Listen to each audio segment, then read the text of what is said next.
Verset 1er, verset 11. Hébreux chapitre 12.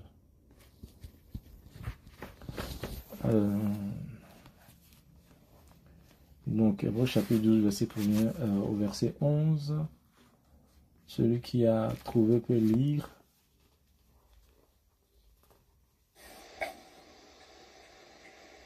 Nous donc aussi, puisque nous sommes environnés d'une si grande nuée de témoins, rejetant tout fardeau et le péché qui nous enveloppe si facilement, et courant avec persévérance dans la carrière qui nous est ouverte. Ayant les regards sur Jésus qui suscite la foi et la mène à la perfection, en échange de la joie qui lui était réservée, il a souffert la croix, méprise l'ignominie, et s'est assis à la droite du trône de Dieu. Considérez en effet celui qui a supporté contre sa personne une telle opposition de la part des pécheurs, afin que vous ne vous lassiez point l'âme découragée. Vous n'avez pas encore résisté jusqu'au sang en luttant contre le péché, et vous avez oublié l'exhortation qui vous est adressée comme à des fils. Mon fils, ne méprise pas le châtiment du Seigneur, et ne perds pas courage lorsqu'il te reprend. Car le Seigneur châtie celui qu'il aime, et il frappe de la verge tous ceux qu'il reconnaît pour ses fils. Supporter le châtiment, c'est comme des fils que Dieu vous traite. Car quel est le fils qu'un père ne châtie pas? Mais si vous êtes exempt du châtiment auquel tous embarquent, vous êtes donc des enfants illégitimes et non des fils. D'ailleurs, puisque nos pères, selon la chair, nous ont châtiés et que nous les avons respectés, ne devons-nous pas, à bien plus forte raison, nous soumettre au Père des esprits pour avoir la vie? Nos pères nous châtiaient pour peu de jours, comme ils le trouvaient bon. Mais Dieu nous châtie pour notre bien, afin que nous participions à sa sainteté. Il est vrai que tout châtiment semble d'abord un sujet de tristesse et non de joie, mais il produit plus tard, pour ceux qui ont été ainsi exercés, un fruit paisible de justice. Amen. Amen, amen. Amen. Très bien. Je vais lire aussi un texte rapidement dans Jérémie chapitre 6 et ensuite on va commenter ces deux textes-là. Jérémie chapitre 6, je vais lire le verset 16. Ainsi parle l'Éternel, placez-vous sur les chemins, regardez et demandez quels sont les anciens sentiers. Quelle est la bonne voie? Marchez-y, et vous trouverez le repos de vos âmes. Mais il répondit, nous n'y marcherons pas. J'ai mis près de vous des sentinelles, soyez attentifs au son de la trompette. Mais il répondit, nous n'y serons pas attentifs. C'est pourquoi, écoutez nation, sachez ce qui vous arrivera, assemblée des peuples. Écoute terre, voici je fais venir sur ce peuple le malheur, fruit de ses pensées, car ils n'ont point été attentifs à mes paroles, ils ont méprisé ma loi. Amen. Et alors, je veux nous parler de quoi ce soir, c'est vraiment nous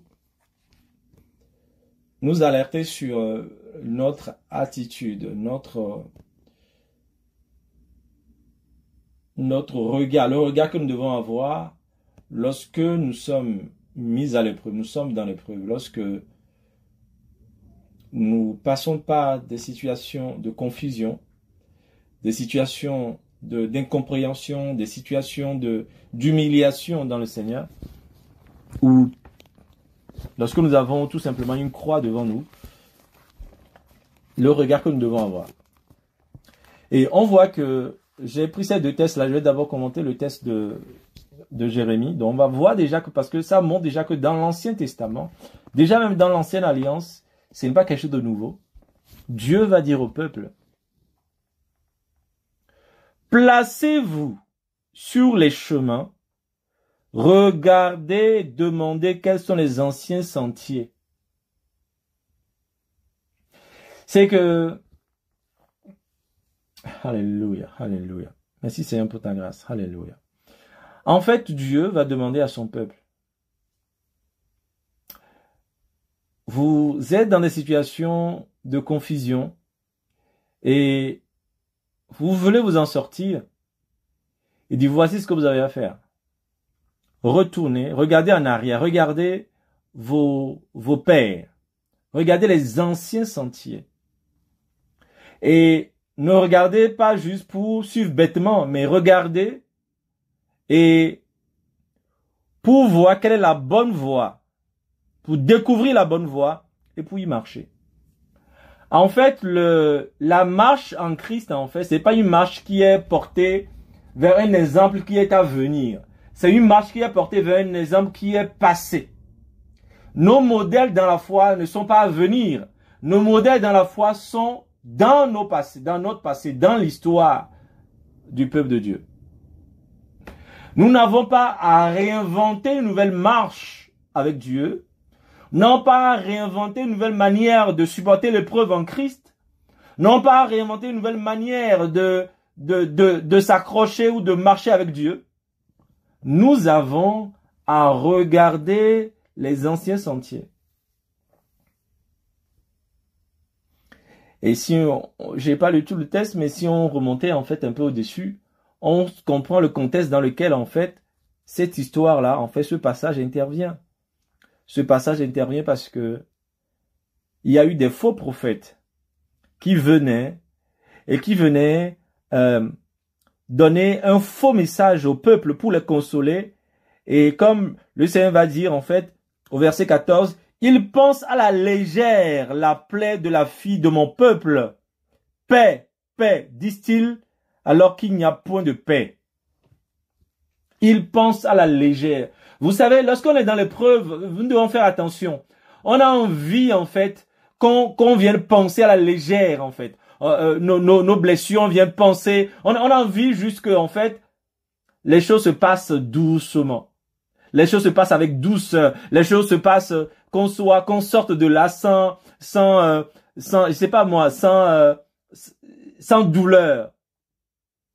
Mais comme je partais avec Médéric dernièrement, la Bible dit dans la prophétie sur la postérité du serpent, la Bible dit que le Messie écrasera la tête du serpent, mais il a bien dit que le serpent lui blessera le talon.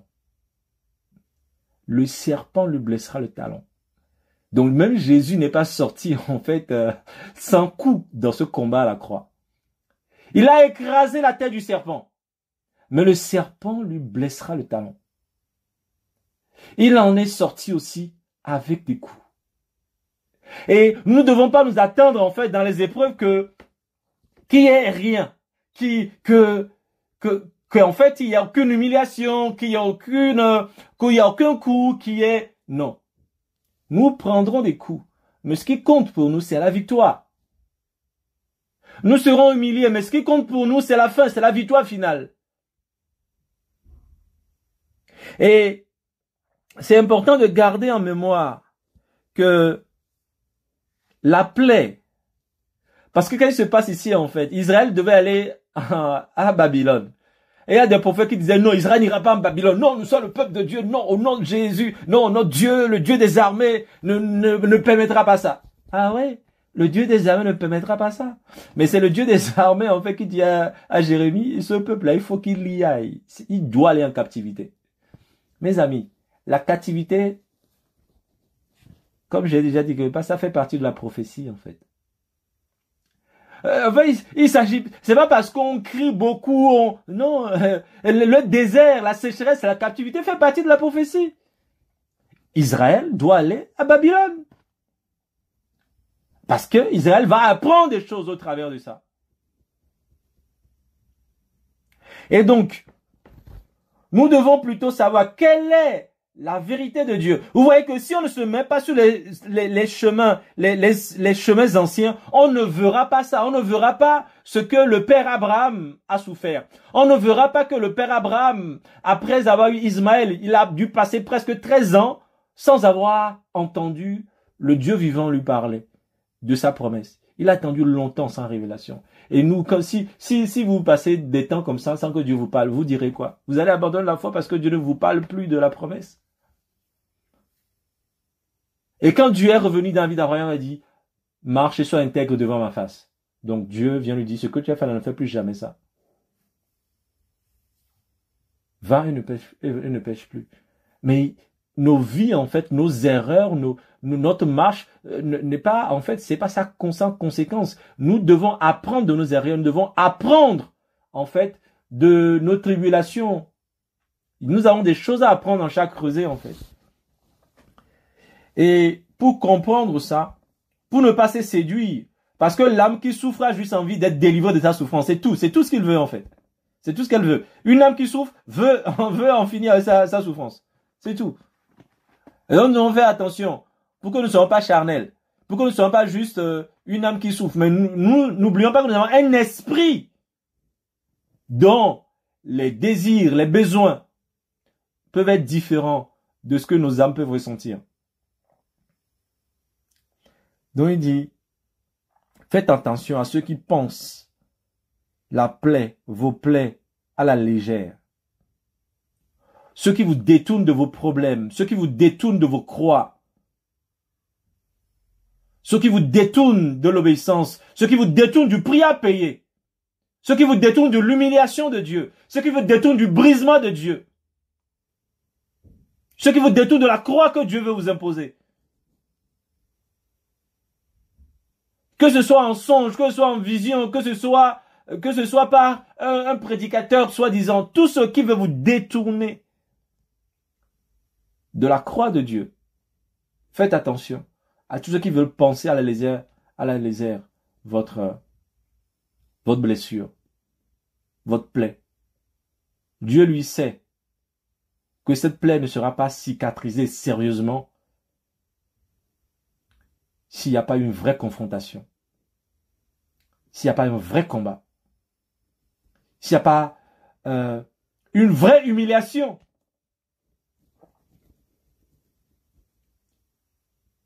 L'humiliation vient avant l'élévation. Et faisons attention à ceux qui veulent nous empêcher cela. Faisons attention à tout ce qui veut nous empêcher cela, de passer par là. Si le Fils de Dieu est passé par là, pourquoi toi tu ne veux pas passer par là? L'humiliation, c'est le chemin par lequel nous pouvons, en fait, se dire, non, moi Jésus m'aime trop, je ne veux pas passer par là. Non. Il dit très bien que Jésus, bien qu'il fût fils, a appris l'obéissance par les choses qu'il a souffertes. Jésus. Mais pourquoi Jésus avait besoin d'apprendre l'obéissance? Jésus n'est-il pas suffisamment obéissant tout seul? Pourquoi fallait-il lui imposer la souffrance encore avant qu'il soit obéissant? Donc si Jésus, là, le Père a dû lui imposer la souffrance afin qu'il apprenne l'obéissance, alors toi et moi qui sommes nés dans l'iniquité et qui buvons le péché,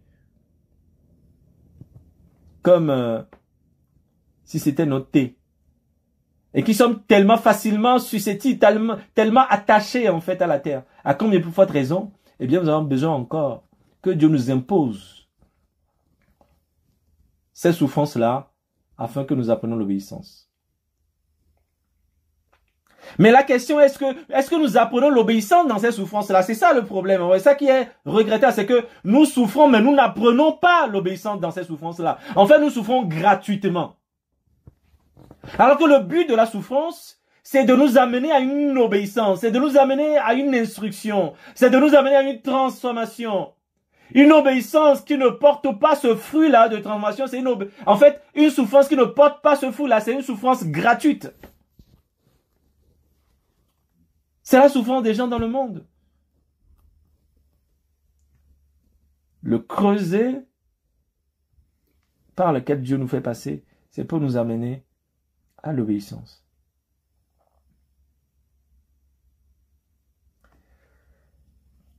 Donc vous voyez pourquoi il leur disait, enquérez-vous des chemins, placez-vous sur les chemins anciens. Parce que à leur époque, il y avait des gens qui voulaient le détourner avec des fausses prophéties. Des gens qui se disaient serviteurs de Dieu, qui se disaient prophètes dans cette époque-là, qui voulaient séduire le peuple, disaient, ah non, notre Dieu n'est pas comme ça, ah non, notre Dieu est comme ci, ah non, Dieu ne pas faire ça, ah non, notre Dieu est amour, ah non, Dieu ne pas faire ça, ah non, notre Dieu veut que nous soyons la tête, ah non, Dieu ne veut pas que nous soyons la queue, ah non, Dieu ne veut pas que nous soyons comme ceci. Voilà. C'est la séduction. Non, Dieu veut, non, Dieu veut, non, Dieu a dit, non, Dieu a dit, Dieu a dit dans la parole, Dieu a dit dans la parole. Oui, mais est-ce que Dieu n'a pas... Il n'y a que ça dans la parole. Est-ce que quand les gens nous disent Dieu a dit dans la parole, là, est-ce que nous sommes sûrs que c'est tout ce que Dieu a dit dans la parole? Quand les personnes même à qui Dieu a dit, vous ne serez jamais la tête, vous ne serez jamais la queue, vous serez sur la tête et dans la queue. Est-ce que nous connaissons un peu la vie de ces personnes à qui Dieu a dit ça, en fait? Les personnes dont nous allons voler les promesses tout le temps, c'est Israël. Nous allons voler les promesses d'Israël, mais est-ce que nous connaissons un peu l'histoire d'Israël, en fait? Est-ce que nous connaissons les souffrances de ce peuple-là? Est-ce que nous connaissons les confusions auxquelles ce peuple a été exposé tout le temps? Parce qu'il vit des choses qui sont contraires aux promesses de Dieu dans leur vie. Mon peuple périt. Parce qu'il lui manque de la connaissance. Et surtout, parce qu'il cherche à suivre les désirs de son cœur. Parce que quand il dit enquérez-vous, mettez-vous sur le chemin, enquérez-vous des chemins anciens, il a dit cherchez ce qui est bien, ce qui est droit. Quelle est la bonne voie? Quelle est la bonne voie? Parce que si tu prends la vie d'Abraham, toutes ces voies ne sont pas bonnes. Si tu prends la vie d'Isaac, toutes ces voies ne sont pas bonnes. Mais il faut imiter la voie qui est bonne chez lui.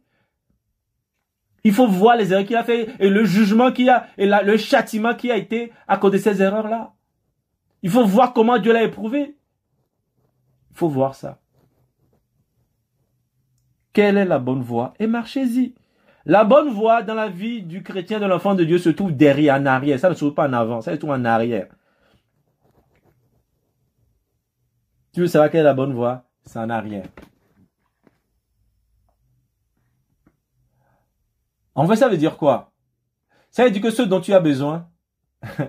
Alors, je pense à ce passage-là, en fait. Le passage de l'homme riche et du pauvre Lazare. Les deux se présentent après leur mort. Quand l'homme riche a vu tout ce qui se passait, il va dire, oui, Abraham, envoie quelqu'un ici dire à mes frères, à ma famille, ce qui se passe ici, etc. Abraham lui a répondu quoi? Ils ont la loi et les prophètes, mon ami. Ils n'ont pas besoin de nouvelles révélations. Est-ce que vous comprenez? Ils n'ont pas besoin ils n'ont pas besoin de toutes ces révélations-là. Ils ont déjà la loi et les prophètes. C'est suffisant. Pourquoi cherchons-nous toujours de nouvelles révélations? Pourquoi cherchons-nous toujours qu'il y ait quelque chose un miracle, qu'il y ait quelque chose, que Dieu vienne me dire quelque chose dans ma situation alors que Dieu a déjà parlé? Ils ont la loi et les prophètes, dit le Seigneur. Et la loi et les prophètes, s'ils écoutent ça, ils vivront. S'ils écoutent la loi et les prophètes, ils vivront. Ils seront guéris, je les délivrerai. Parce que j'ai tout mis dans la loi et les prophètes pour eux. Pourquoi voudrez-vous qu'il y ait quelqu'un qui aille visiter le ciel avant de leur dire, de leur parler avant qu'ils m'obéissent? Vous voyez pourquoi tous ces histoires-là, voilà, j'ai visité le ciel, Dieu m'a dit d'aller dire à son peuple de faire ceci. Ah ben, si c'est ça, si vous avez besoin de ça je ne sais même pas combien de personnes se sont repenties après avoir écouté, en fait, de tels témoignages, en fait. Si vraiment, vous avez besoin de ça avant de craindre Dieu, c'est que votre conversion n'est vraiment pas réelle. C'est que vous êtes converti juste par peur et pas vraiment. Vous n'êtes pas converti parce que vous avez vu cette crainte de Dieu là. Vous avez vu en fait cette puissance, cet amour de Dieu. Vous n'avez pas eu cette révélation de cet amour de Dieu pour vous.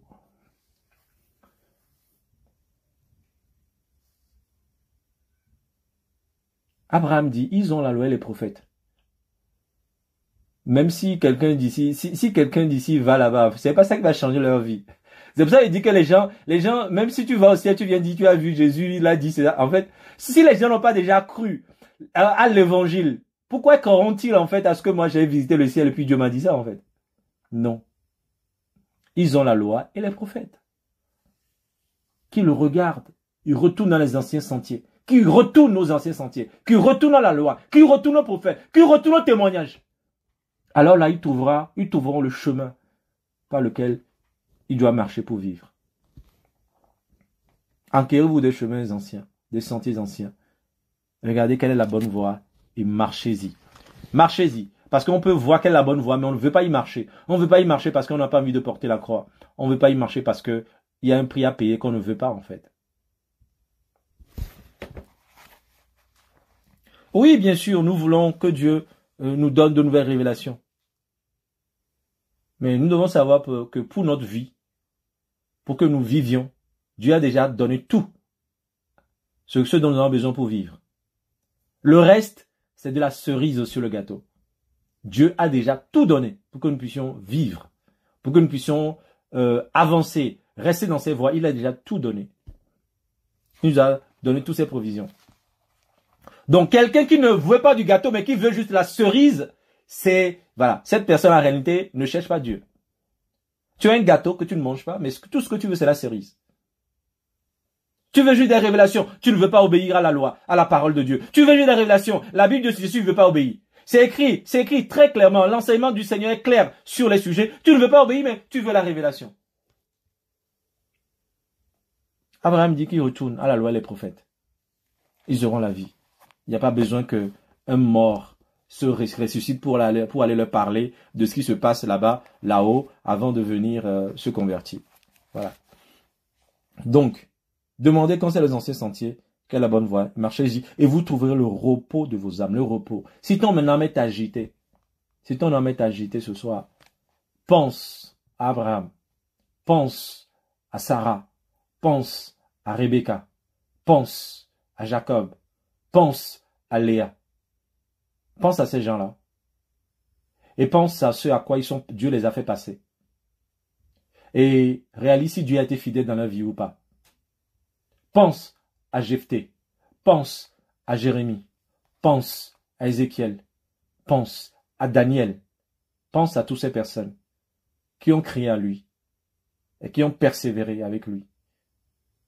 Et essaie de compter si une seule fois il a été infidèle vis-à-vis de ces gens. Compte s'il a menti à ces gens.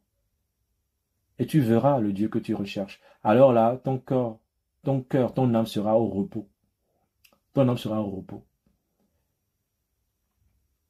Pense à ce qu'ils ont vécu. Pense au nombre d'années qu'ils ont attendu. Et ton âme sera au repos.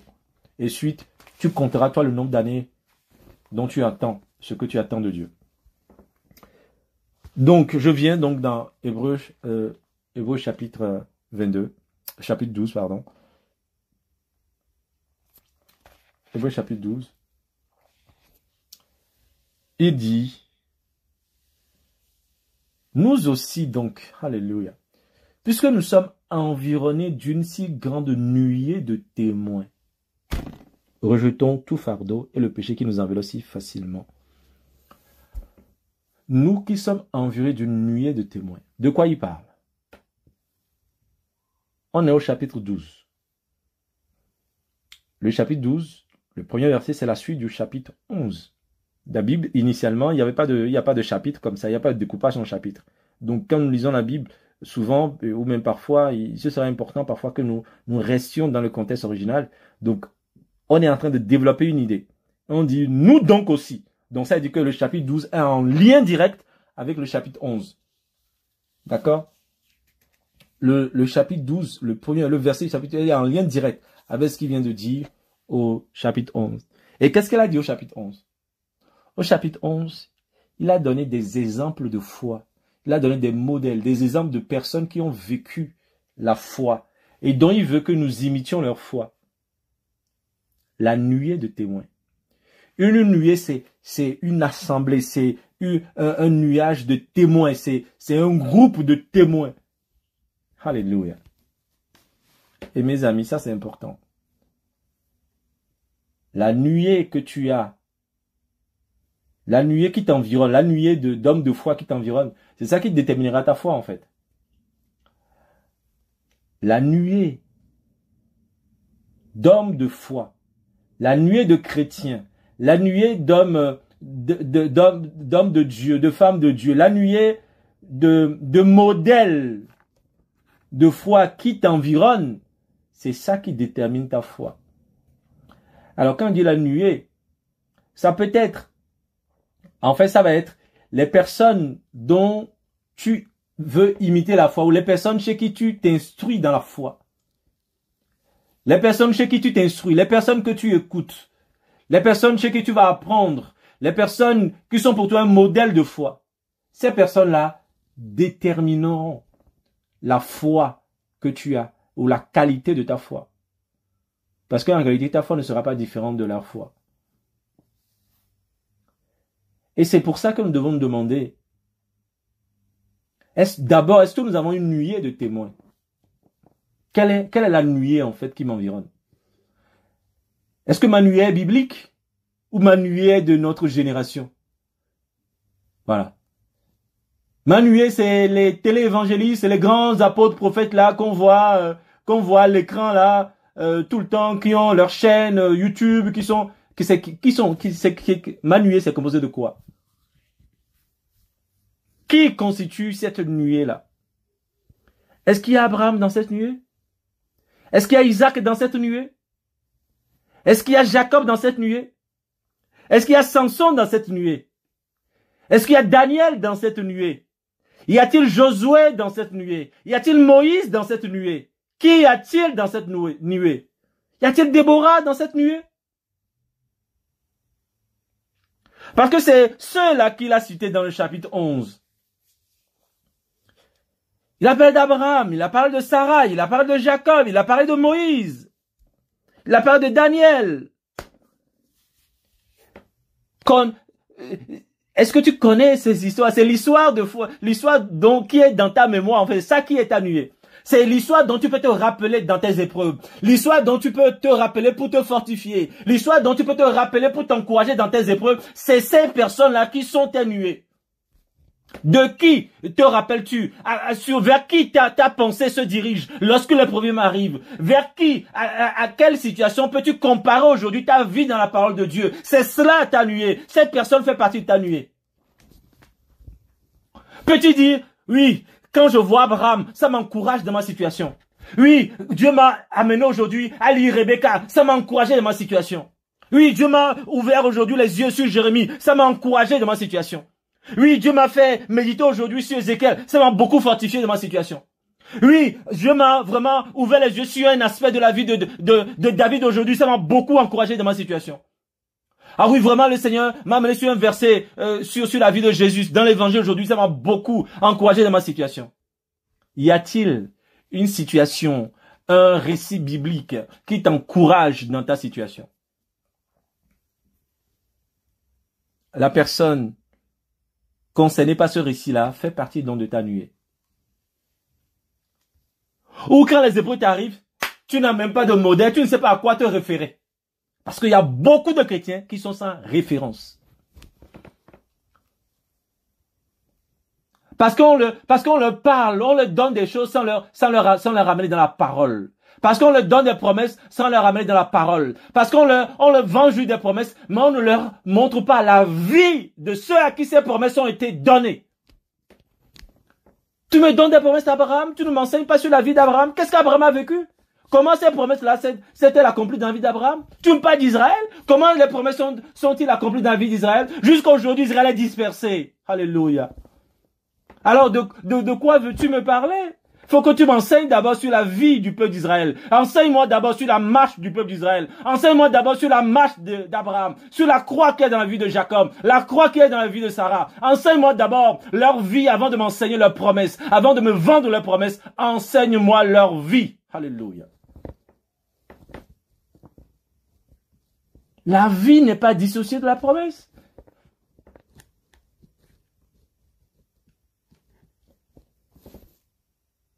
Ces choses vont ensemble. Et nous ne devons pas tomber dans ces erreurs-là à dire qu'on déclare, je confesse, je déclare. On déclare des choses, mais sous quelle base je déclare en fait? Sur quelle base? Quelle est la nuée qui t'environne dans tes épreuves? Qui sont les témoins de cette nuée? Alléluia, alléluia. À qui regardes-tu lorsque les épreuves arrivent? À qui te compares-tu? Ou par quelle situation te fortifies-tu? Alléluia. Oh Jésus. Et si Jésus va nous donner, il va nous dire quelque chose, ce passage va nous dire quelque chose. Dis-nous donc aussi, puisque nous sommes environnés d'une si grande nuée de témoins, donc il faut que tu cherches, si tu n'as pas de nuée aujourd'hui, commence par composer ta nuée. Prends du temps, commence par lire la Bible, en fait pas lire le récit des patriarches, un à un, tu prends le temps, tu essaies de discerner qu'est-ce qu'a été leur vie, comment ont-ils marché, qu'est-ce que Dieu a fait dans leur vie, comment Dieu les a-t-il éduqués, comment Dieu les a-t-il amenés à maturité, comment ils ont commencé avec Dieu et comment ils ont terminé avec Dieu. Vous voyez? Et c'est comme ça qu'on commence par créer cette nuée autour de nos vies. Puisque nous sommes environ du si grand nuée de témoins, rejetons tout fardeau et le péché qui nous environne si facilement et courons avec persévérance dans la carrière qui nous est ouverte. D'accord? Vous voyez que si nous avons la bonne nuée, nous pouvons rejeter les fardeaux. Parce que pourquoi les fardeaux viennent en fait? Les fardeaux viennent parce qu'on pense qu'on est le seul. Parce qu'on pense que, en fait, ce qui nous arrive est un peu confus, c'est bizarre, c'est pas normal. Mais quand on comprend qu'en fait, dans notre nuée, il y a des gens qui sont passés par là, et du coup, le fardeau disparaît. Le fardeau disparaît. C'est l'incompréhension qui amène le fardeau. Mais quand la révélation, mais quand l'histoire vient montrer vient dissiper l'incompréhension, c'est bon, il y a plus de fardeau. Donc, nous avons des fardeaux aujourd'hui parce que nous ne sommes pas attachés, nous n'avons pas une nuée de témoins qui nous rassurent, qui nous montrent que non, nous ne sommes pas égarés, ou peut-être oui, nous sommes égarés, il faut qu'on revienne sur le bon chemin. C'est la nuée de témoins qui dit tout ça. Donc, si on a la bonne nuée, on peut facilement rejeter tout fardeau et le péché qui nous enveloppe. Parce que le péché va vouloir nous sortir de la persévérance. Le péché va vouloir nous sortir. Le péché est toujours une alternative. Lorsque tu es dans l'épreuve, le péché, c'est une alternative. Le péché se présentera toujours comme solution à toi. Mais si tu as la bonne nuée de témoins, tu diras non. Abraham a failli commettre cette erreur-là, mais Dieu l'a repris. Ou Abraham a commis cette erreur-là, Dieu, il s'est repenti après. Donc moi, je ne veux pas faire ces erreurs-là. Il dit ensuite, courons avec persévérance dans la carrière qui nous est ouverte, ayant les regards sur Jésus. Alléluia. Ayant les regards sur Jésus. Jusque-là, j'ai parlé du regard sur Abraham, du regard sur Sarah, du regard sur Ézéchiel, du regard sur Josué, sur Jacob, sur Isaac et Rebecca et Léa, du regard sur Samuel, sur Elkana, etc. Mais là, après nous avoir parlé de la nuée d'Hébreux 11, dit regardez en fait, vous avez la nuée des nuées en fait, vous avez le modèle de modèle. Ayez les regards sur Jésus. Sur Jésus. Alléluia. Sur Jésus. Parce que lui, il était parfait. Mais, regardez ce qu'il a subi. Regardez les épreuves qu'il a subies. Les autres, là, ils n'étaient pas forcément parfaits.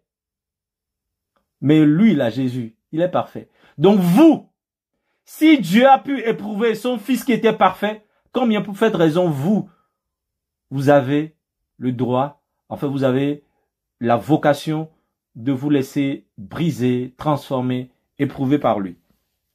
Il dit, ayez le regard sur Jésus, le chef et le consommateur de la foi, qui en vue, regardez encore une fois. Maintenant, il nous montre un deuxième aspect de la chose. Il dit, le chef et le consommateur de la foi. Et qu'est-ce qui a pu fortifier Jésus dans ces épreuves? Il dit, en vue de la joie qui lui était réservée, il a souffert la croix, méprisé l'ignominie, s'est assis à la droite du trône de Dieu. Donc, il y a quelque chose du passé qui nous aide à tenir dans l'épreuve. Il y a aussi maintenant quelque chose du futur qui est, comme il dit ici, la joie qui lui était réservée. Jésus, la Bible nous révèle ici que Jésus a supporté la croix aussi à cause de la joie qui lui était réservée. Et cette joie-là, nous devons la recevoir par la foi, parce que la parole de Dieu, c'est la parole de Dieu qui nous l'annonce. La parole de Dieu nous annonce cette joie-là qu'il y a, après avoir souffert un peu de temps, que nous recevions la couronne, la rémunération qui est associée à nos épreuves. Donc il y a une joie qui est là, il y a une couronne de joie qui nous attend après avoir été éprouvé pour un temps. Et donc, il y a le passé, la foi. Pour savoir quelle attitude avoir, c'est la foi, c'est le passé. Et pour pouvoir comment tenir ferme, comment résister, eh bien, il faut croire en la résurrection, il faut croire à la joie qui est réservée aux sorties de cette épreuve-là. D'accord? Et donc, c'est ainsi que il nous exhorte. La parole de Dieu nous exhorte ici, en fait, à regarder aussi à la joie qui nous est réservée après que Dieu nous aura délivrés. Et pour qu'à cause de cela, nous puissions supporter ce que nous avons supporté. Mépriser l'ignominie, etc., etc., etc., etc. Verset 3. Considérez en effet celui qui a supporté contre sa personne une telle opposition de la part des pécheurs. Considérez. Il dit, regardez très bien celui dont on parle, en fait. Considérez, en fait, celui qui a supporté contre sa personne une telle opposition de la part des pécheurs, afin que vous ne vous lassiez point l'âme découragée. L'âme découragée comme Élie, qui dit, Seigneur, vraiment, je ne suis pas mieux que mes pères. Il n'y a que moi qui suis... Ils ont tué tous les prophètes. Je suis resté moi seul. Vous voyez? C'est ça, une âme découragée. Il a l'impression qu'il a tellement servi Dieu que, en fait, il est fatigué, en fait. Il ne voit pas les résultats. Il prêche, tout ce qu'il fait, les gens ne se convertissent pas. Ils disent, non, Seigneur, là, j'en ai marre, quoi. Là, c'est bon, là. Seigneur, là, j'en peux plus. Seigneur, franchement, Seigneur, je veux partir. Il dit, non. Si vous considérez Jésus, là, qui a été parfait, tout ce qu'il a supporté, vous ne rentrerez pas dans le cas d'Élie. Vous ne tomberez pas dans la lassitude d'Élie. Vous ne tomberez pas dans le découragement d'Élie. Voilà. Il considère en effet celui qui a supporté contre sa personne une telle opposition de la part des pécheurs, afin que vous ne lassiez point l'âme découragée. Donc, vraiment, j'aimerais te dire ce soir, ne sois pas découragé dans ton attente.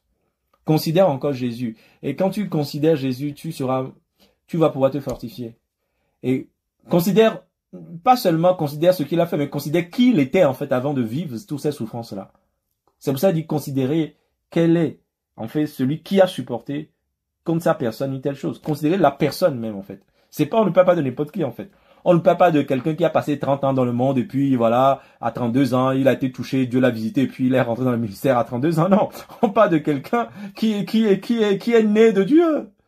On parle de quelqu'un qui est né de la semence de Dieu. C'est pas n'importe qui, en fait. C'est pas quelqu'un qui a reçu Jésus à 5 ans, en fait, qui a reçu le Seigneur à 5 ans, ou qui a reçu le Seigneur à 20 ans, il a reçu le Seigneur dans sa jeunesse, et puis, non, c'est quelqu'un qui est né dans le Seigneur. Il est né comme Seigneur lui-même. Et donc, considérons quand même de qui on parle. Et si quelqu'un comme ça a pu supporter de telles choses, ne s'est pas découragé, alors bien, comme il y a plus forte raison, nous devons nous encourager à ne pas avoir l'âme découragée. D'accord? Ne sois pas découragé dans ton âme, peu importe les choses que tu attends du Seigneur en ce moment, que Jésus te fortifie, que l'histoire de Jésus te fortifie, que Jésus entre dans ta nuée. C'est-à-dire que tu ne commences pas à penser à Jésus lorsque les situations arrivent dans ta vie. Alléluia. Commence pas à penser à une scène similaire que Jésus a pu vivre, tu vois. Il faut toujours essayer de rapprocher ce que je vis de... Est-ce que Jésus a vécu quelque chose de similaire? C'est ça. C'est comme ça qu'on utilise la nuée. La nuée nous sert à ça. Elle nous sert d'appui. Alléluia. Donc il dit, mais voilà, pourquoi vous me laissez pour l'âme découragée, verset 4, vous n'avez pas encore résisté jusqu'au sang en luttant contre le péché. Vous n'avez pas résisté jusqu'au sang. Le Fils de Dieu, lui, il a résisté jusqu'au sang. Son sang a confronté le péché. Son sang a confronté le péché. Et par son sang, nos péchés sont pardonnés. Et personne, comme lui, ne peut résister au péché jusqu'au sang. Et vous avez oublié l'exhortation qui vous est adressée comme un des fils. Mon fils, ne méprise pas le châtiment du Seigneur et ne perds pas courage lorsqu'il te reprend. Ne perds pas courage lorsqu'il te montre ta ruine, lorsqu'il te montre ton état réel, lorsqu'il te montre ta nudité. Ne perds pas courage. C'est vrai que ça te décourage. Tu te dis, Seigneur, depuis tout ce temps dans le Seigneur, je suis encore là. Il dit, ne perds pas courage lorsque Dieu t'expose comme ça. Ne perds pas courage. Dis-toi que vaut mieux tard que jamais. Vaut mieux tard que jamais. Je peux encore corriger les choses qu'il me montre et je peux encore me rapprocher de lui pour qu'il corrige. Tu ne perds pas courage lorsqu'il te reprend. Que ce soit en public, que ce soit seul, que ce soit devant des gens, tes enfants, que ce soit n'importe où. Ne perds pas courage lorsque Dieu t'humilie ou te reprend. Car le Seigneur châtie celui qu'il aime et il frappe de la verge ceux qu'il connaît pour fils. Supporter le châtiment, c'est comme des fils que Dieu vous traite. Car quel est le fils qu'un père ne châtie pas? Mais si vous êtes exempt de châtiment, auquel tous sont pas, vous êtes donc des enfants illégitimes et non des fils. Alléluia. Je viens au verset 11.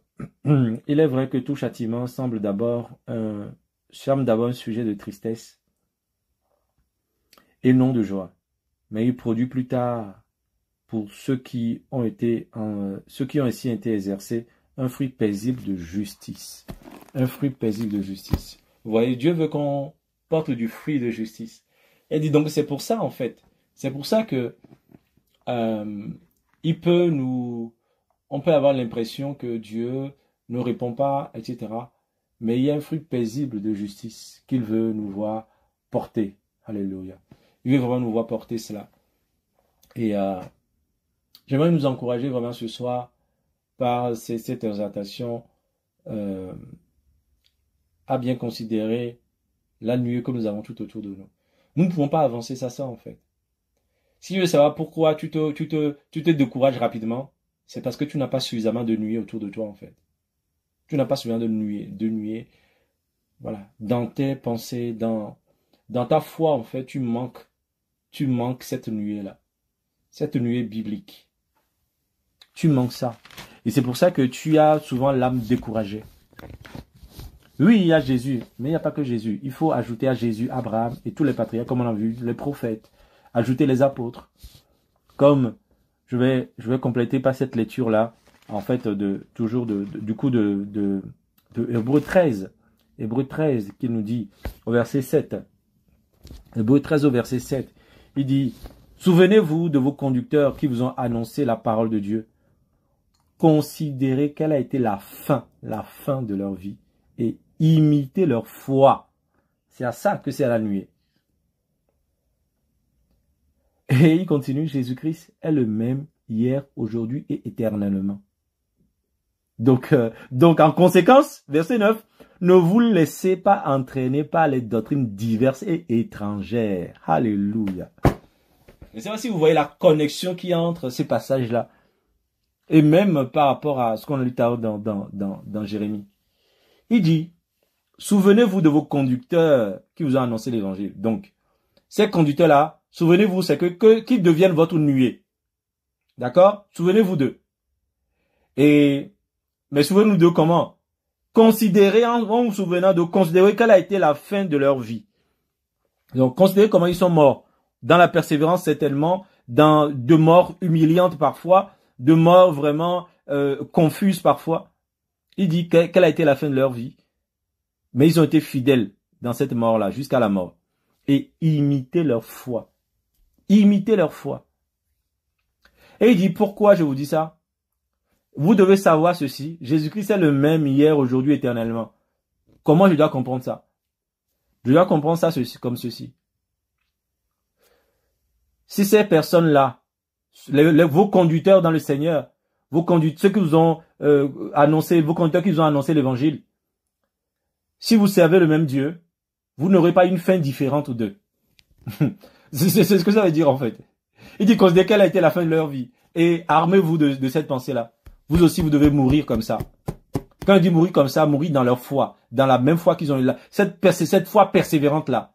Il dit parce que Jésus est le même hier, aujourd'hui, éternellement en fait. Le Jésus qui était avec eux, le Jésus qui a exigé d'eux de telle mort, de telle fin. Si c'est le même Jésus que vous suivez, eh bien vous aurez aussi la même fin. Il exigera de vous aussi la même chose. C'est qu'il n'y a pas un Jésus de l'église primitive qui est différent du Jésus de l'église du 21e siècle. Il n'y a pas un Jésus du 1er siècle, différent du Jésus du 2e siècle, différent du Jésus du 3e siècle, différent du Jésus du 5e siècle. Il dit Jésus est le même en fait. La même exigence qu'il a eu vis-à-vis des apôtres, c'est la même exigence qu'il a vis-à-vis de vous. La même exigence qu'il a vis-à-vis des prophètes, c'est la même exigence qu'il a vis-à-vis de vous. Parce qu'il est le même hier, aujourd'hui, éternellement.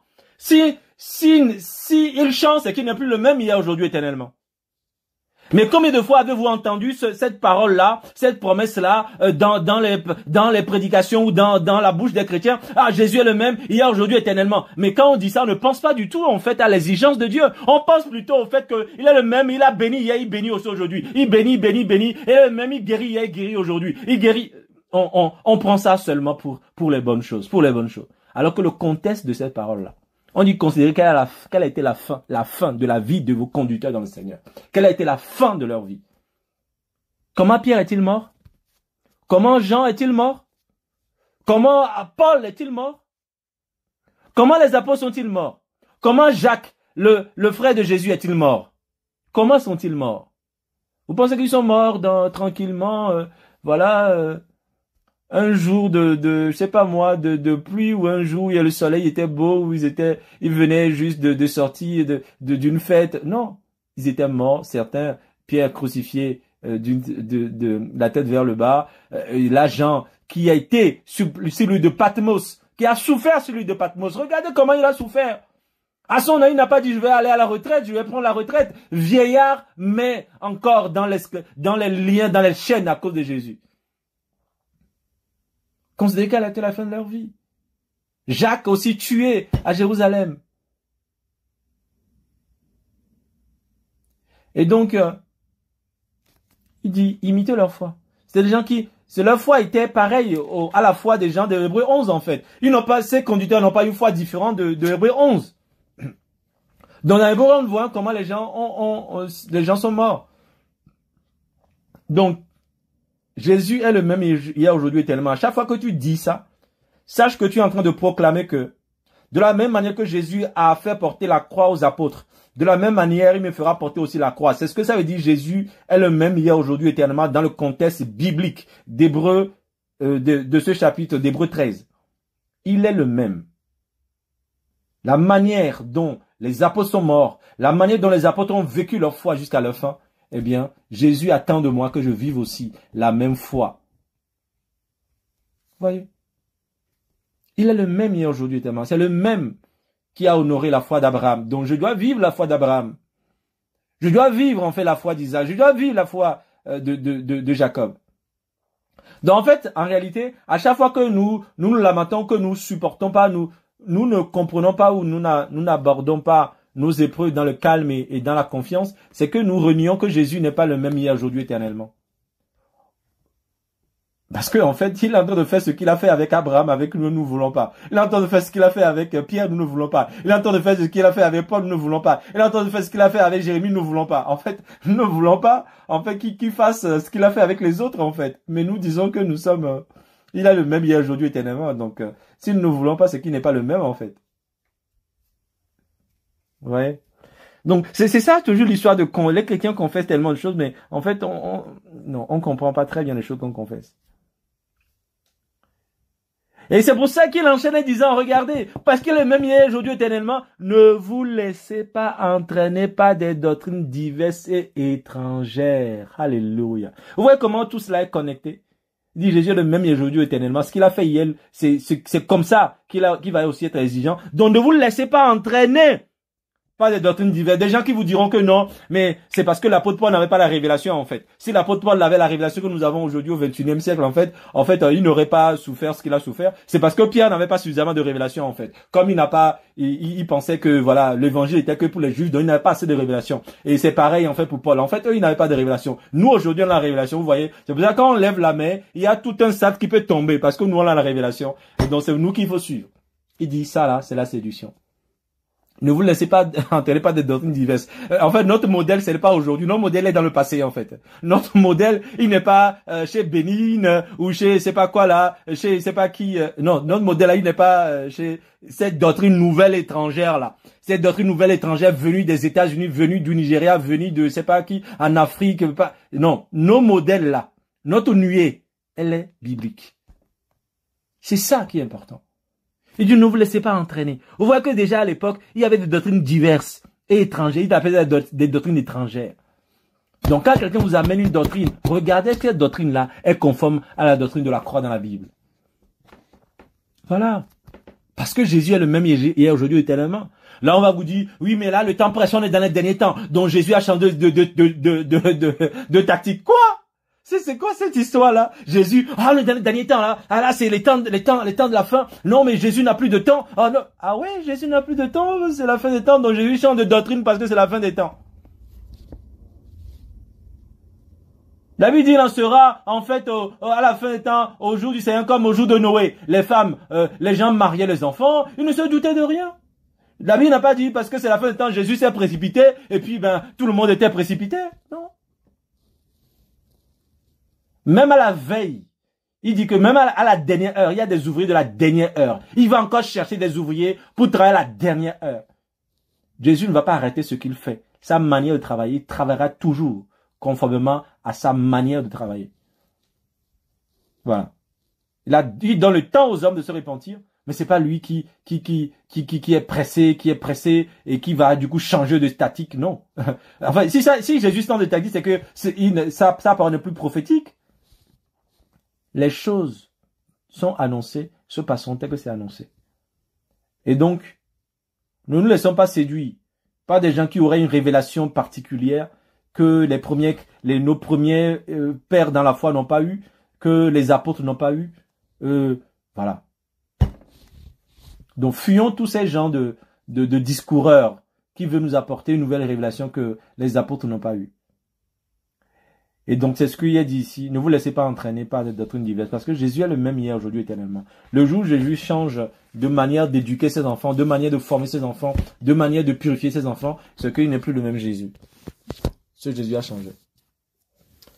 Donc voilà, mes amis, soyons fortifiés par ces choses-là. Ce qui est important ce soir, je le rappelle, constituons-nous une nuée de témoins dans notre vie chrétienne, dans notre foi, une nuée de témoins. Que ce soit pour toi aujourd'hui, si tu réalises que tu n'as pas suffisamment de nuées sur lequel tu peux t'appuyer dans ta foi, commence par lire l'histoire des hommes, pas étudier l'histoire des hommes avec Dieu. Commence par lire. Voilà, Abraham. Commence par lire.